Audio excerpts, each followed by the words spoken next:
Dans une entreprise conjointe, les présidents de la COP27 de l'Égypte et de la COP26 du Royaume-Uni ont ouvert l'agenda d'action mondiale sur le climat mardi.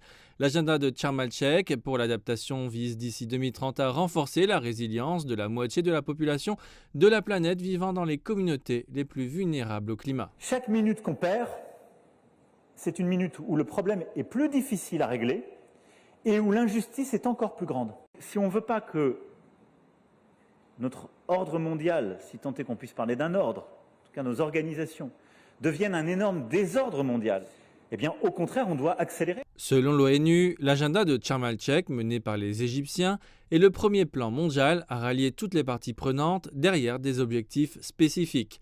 Il vise 30 objectifs d'adaptation concernant les pratiques agricoles, l'eau, la nature, la vie dans les océans, les établissements humains et les infrastructures. Les dirigeants mondiaux réunis à Sharm el-Sheikh disent qu'il est temps d'agir collectivement pour atteindre ces objectifs. Le modèle est très clair, cela ne cesse d'empirer. Nous avons un problème de crédibilité.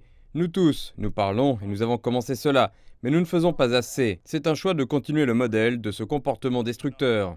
Les parties à la conférence des Nations Unies sur le changement climatique poursuivront les discussions sur l'agenda de Sharm el-Sheikh pour l'adaptation tout au long de la COP27, avec l'ONU rapportant une augmentation significative de l'action climatique à travers le monde.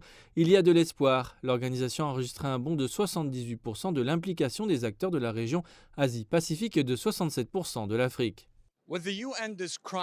Avec l'ONU qui décrit le monde comme étant très loin de la voie pour limiter la hausse de la température mondiale à 1,5 degré Celsius, l'agenda de Sharm el-Sheikh pour l'adaptation vise à inclure non seulement les États, mais aussi le secteur privé et les organisations non gouvernementales pour fixer leurs objectifs et s'impliquer dans la réalisation de ce plan dans l'intérêt de l'humanité.